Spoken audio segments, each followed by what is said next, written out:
Մկրտչյան է, քանի որ դուք նաև Շենգավիթի տարածքային կառույցից եք եւ ըստ տարածվող տեղեկատվությունների Ռազմիկ Մկրտչյանը վատ էր խոսում տարածքային կառույցի անդամների, ինչպես նաև ՔՊԱ-ական падգամավորների հետ եւ ընդհանրապես դուք որևէ տեղեկատվություն ունեք այն տարածվող լուրերի վերաբերյալ, որ Մկրտչյանը ծեծի է ենթարկել Շենգավիթի տարածքային կառույցի ղեկավարին։ Տիգրան Մակարյան բարձր։ Այո, Տիգրան Մակարյան։ Շնորհակալություն հարցի համար։ Այո, ես Շենգավիթ տարածքային խորհրդի անդամ եմ, որի խորհրդի անդամ էր նաև Ռազմիկ Մկրտչյանը։ Ուղղակի խորհրդի անդամ է նաև Ռազմիկ Մկրտչյանը։ Կթողնեք պատասխանեմ, չէ։ Ահա։ Ուրեմն, այո, միջադեպ եղել է եւ որի արդյունքում կրկին միջադեպ եղել խորհրդի նախագահի հետ, Տիգրան Մակարյանի հետ եւ իհարկե որի արդյունքում, որի հետևանքները արդեն դուք գիտեք, կալանավորումը, ձերբակալությունը եւ պաշտոնական հաղորդագրությունը դրա վերաբերյալ դրանից ավել ոչինչ չեմ կարող ասել, քանի որ քրեական վարույթ է, այսինքն նախաձեռնվել եւ դրանից ավել ոչինչ չեմ կարող ասել այս պահին։ Պատճառը ինչն է եղել։ Անձնական ինչ-որ հարաբերությունների լարվածություն կա, աշխատանքային։ Չէ, աշխատանքային։ Անձնական լարվածություն չէ, աշխատանքային։ Քանդելու հետ։ Չեմ կարող ասել, բայց բավականին շատ մարդիկ են եղել, ում ես չեմ ճանաչում։ Ինչքան 1 տասնյակի անցնող։ Դե մոտավորապես 1 տասնյակի կլիներ։ Ես դատապարտում եմ բռնությունը։ Ես կողմնակից եմ երկխոսության, ցանկացած բռնություն, ով ուզում է այդ բռնությունը կատարի, ես դատապարտում եմ։ Իսկ Տիգրան Տեր-Մարկարյանի բռնությունն եք դատապարտում, եւ ինչու նա կալանավորված չէ, եթե այդպես է։ Այդ հարցը ինձ պիտի չտաք, որտեվ այդ հարցով ես չեմ զբաղվում։ Ես գիտեմ, որ Տիգրան Տեր-Մարկարյանը աշխատանքից հեռացել է, այո։ Եվ կա ինչ-որ գործ եւս հարուցված, որքան ես գիտեմ։ Մի քիչ ստեղ տարբերությունը այն է, որ ոչ, դրան նախորդող բոլորս տեսանք, ինչպիսի թաղապետարանում, ինչպիսի շոու էր մականացել տվյալ անձնավորությունը, ոչ չի արդարացնում։ Այդ հարցերը տվեք համապատասխան մարմիններին, ես Երևան քաղաքի ավականու անդամ եմ, ես բռնող, բաց թողող կամ քաղաքական գնահատականը սենա, որ ես դեմ եմ բռնությանը, ցանկացած դրսևորումների։ Ուզում ենք հասկանանք ՔՊ-ում աշխատակային հարաբերություններն ավարտվում են բռնցքներով։ Ոչ։ Մի դեպքը դա չի նշանակում, որ ամբողջ ՔՊ-ում Դե ժողովուրդ ջան, հիմա հարուցված է գործ, թող իրավապահ մարմինները քննեն եւ եզրակացություն տալ։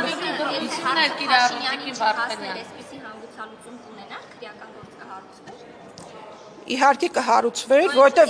որովհետեւ մենք ով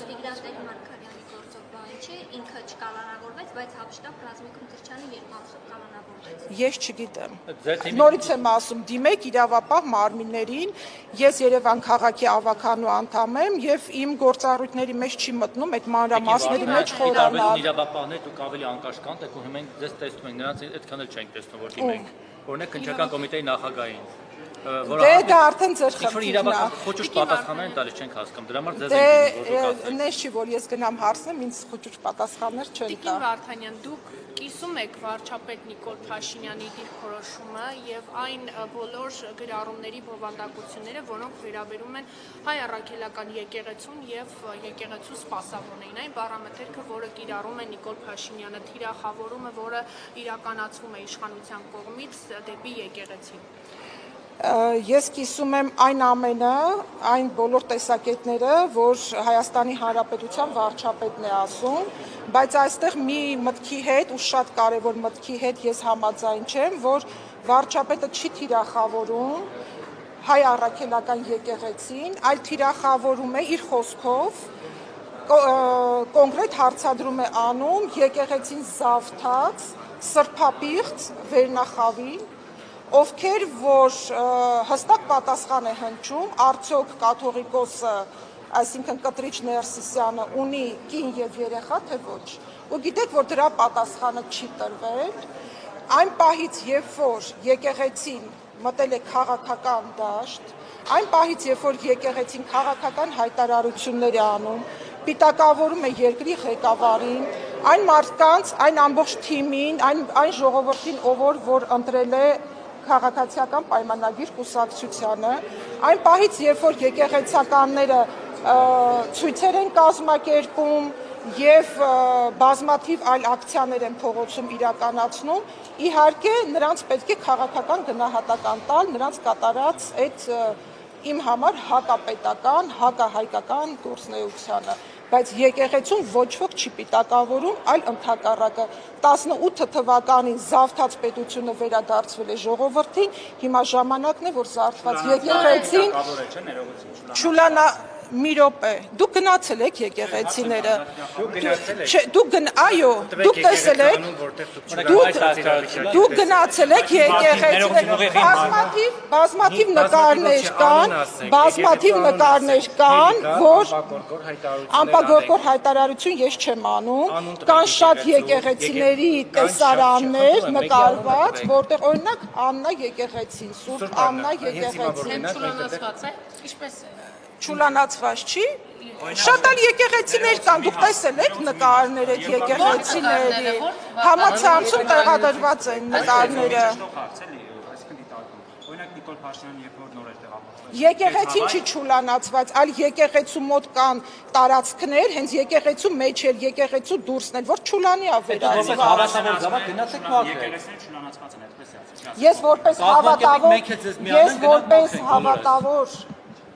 Ես որպես հավատավոր քրիստոնյա եւ որպես հայրենասեր անձնավորություն այնքան բան եմ արել եւ այնքան բան եմ անում, որ այս մեկն էլ կանեմ։ Տիկին Վարդան, դուք որպես պարկեշտի նորմալ եք։ Երբ որ ես կգնամ, ես վստահեցնում եմ, որ հայտարարություն կտարածեմ եւ կարող եք գալ տեսնել։ Ես ոչ մի որ եկեղեցին էլ որ պատահի համար նշանակություն չունի, որ եկեղեցին, ես ընդհանրապես խնդիր չեմ տեսնում իմ երկիրը, իմ քաղաքը մաքրելու մեջ։ Տիկին Վարդան, հələ եկեղեցի մի կողմ։ Դուք որպես պարկեշտի ձեզ լավ է նշանակում որպես պարկեշտի։ Մի քիչ հարցը չի, ես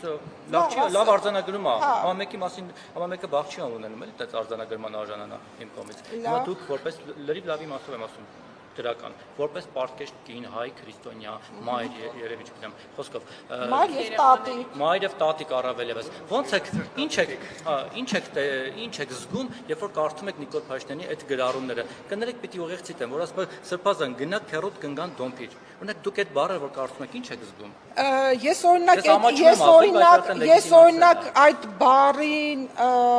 երբ որ տարիներ շարունակ հեռուստատեսությունով բազմաթիվ սերիալներում, բազմաթիվ Փաշինյանի նախին թիմակից Մայիկ Մարությանը օգտագործել։ Մի րոպե, կարևոր չի ով է օգտագործում։ Երբ որ հեռուստատեսությամբ նման արտահայտություններ հնչում են, դուք ինչպես եք դրան երկրի ղեկավարը ուղիղ գնահատական է տվել, ես դա հայհոյանք չեմ համարում, ուղիղ գնահատական է տվել այն ամենին, ինչ որ նրանք անում են։ Ես դրանից ավել ոչինչ չեմ կարող ասել։ Ձեր թիմակիցները այդ թվում երկրի ամենաբարձր պաշտոնյայի շուրթերից լեգիտիմացվում է հայհոյանքը, մտնում է մեր տուն, մեր տաները, մեր առօրյա, մեր կենցաղ, մամուլ։ Տեսնում եք հիմա այդ վարչապետի Տիկին Աննա Հակոբյանը կրթվել է նորաձև շարժում է իրականացնում։ Այդ ոնց է կրթվում, որ հայհոյանքն սովորեցնում ուրեմն տեսեք, կան իրավիճակներ, որ պիտի Այն բառապաշարով խոսած, որ քեզ լսեն, որ դու դառնաս լսելի։ Կներեք, Նիկոլ Փաշինյանը հազարավոր հետևորդներ ունի, եւ ինքը ինչ էլ որ մի թափով որ փռշտել Facebook-ում, բոլորը տեսնում են, լայքում են ավտոմատ առանց հասկանալ շատ դեպքերում, սրտիկ են դնում, չգիտեմ, դուք դրել եք օրինակ այդ հայոյանքն սրտիկ թե ոչ։ Ոչ միայն դրել եմ, նաեւ կիսվել եմ իմ էջում։ Այսինքն որտեղ ես համաձայն եմ այդ կարծիքի հետ։ Ձեզ ոչ թե Նիկոլ Փաշինյանի Ձեզ ոչ թե պետք է հետաքրքրի Նիկոլ Փաշինյանի այդ արտահայտությունը, Այլ օրինակ ինչի չեք գնում եւ հարց տալիս, իսկ ինչի չեք հարց տալիս, թե ինչի համար է նա դա այդ արտահայտությունը արել։ Ինչի ձեզ չի հետաքրքրում եկեղեցին զավթած անձնավորություն այդ հարցը տվել եք, ի վերջո ինքը պատասխան տա։ Ինքը թող պատասխան տա։ Եկեղեցի զավթած անձնավորություններ, թող պատասխան տա։ Արդյոք նրանք սրբապղծությամբ զբաղվում են, թե չէ։ Իսկ երբ որ Փաշինյանը վեհապարեց սելֆիերանում ասում է ես եւ վեհապար հայրապետը, այդ ժամանակ չգիտեր որ սրբապղծ է։ Այդ ժամանակ գուցե գիտեր, գուցե չգիտեր, ես չեմ որ պետք է Նիկոլ Փաշինյանի ասածներին ինչ որ Այսինքն այլ նախկինների թալանի թեզը չի աշխատում, հիմա անցանք եկեղեցուն։ Անցանք եկեղեցուն, որտեղ եկեղեցին եւս պետք է մաքրվի։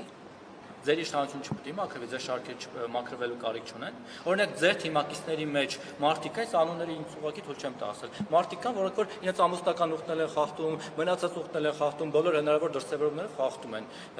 Բնության ուխտնել են խախտում, բնությունից տված բանը, կին ես նման գնահատական չեմ տալու ու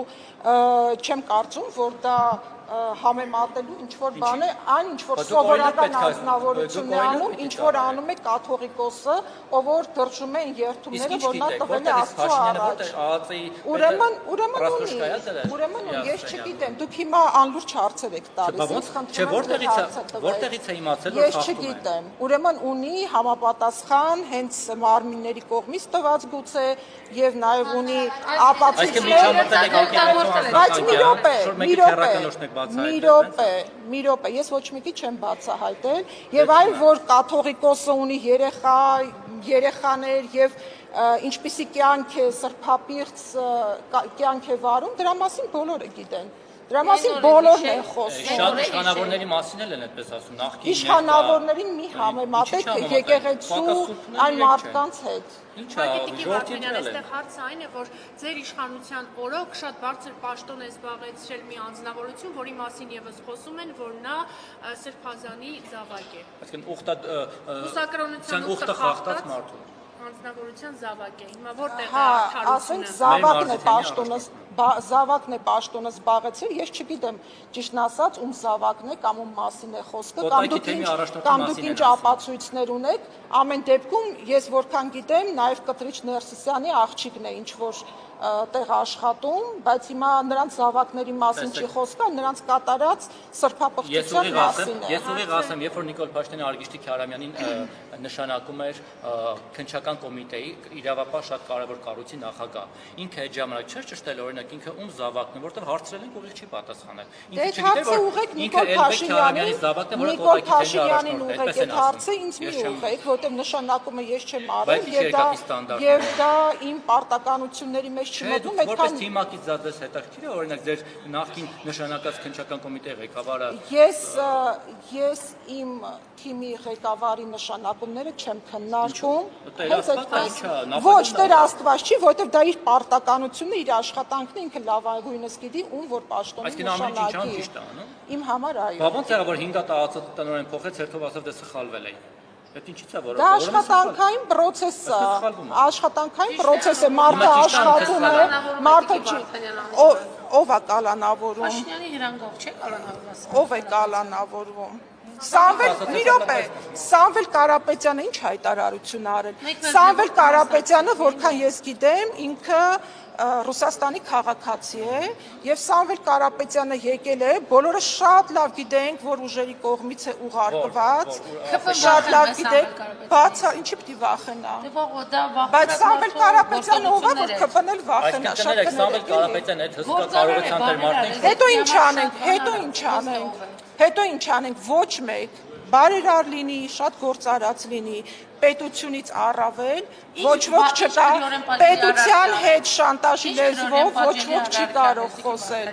պետության, դե ես չգիտեմ, ուրեմն ինչ-որ բան արել է, ինչ-որ մի բան արել է, ուրեմն, որ դրա համար նրան ձերբակալել են, մի բան հարցեմ, ճշտ եմ ձեր խոսքից։ Դուք ասացիք, մենք գիտենք, որ ուժերի կողմից է ուղարկված։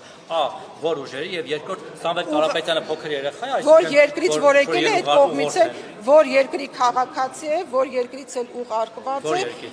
Դուք շատ լավ գիտեք, Մատվեենկո երկրից, որին Ալեն Սիմոնյանը այստեղ ջեմ դիմավորեց, հա? Ալեն Սիմոնյանը դիմավորեց, դա իր գործնական հարաբերություններն է, բա ոնց պետք է դիմավորել, շատ նորմալ դիմավորել է։ Թե ինչ է ասել, ես չգիտեմ։ Ռուսաստանից, այդ եմ ասում, Ռուսաստանն է ակնարկում։ Տիկին Վարդանյան, անդրադառնալով Վերջի հարցը խնդրում եմ։ Քաղաքային խնդիրներին, օրակարգային թիվ 1 թեմա շարունակում է մնալ Երևանի քաղաքապետարանի առջև տեղի ունեցած գծանշումները, փոփոխությունները, երթևեկության վերաբերյալ, որոնք առանձնացվել են ավտոբուսի համար, մեջտեղի գոտին եւ ավտոբուսը օրինակ կանգառ կատարելու համար պետք է վերադասավորվի գա աջ գոտի, որը հավելյալ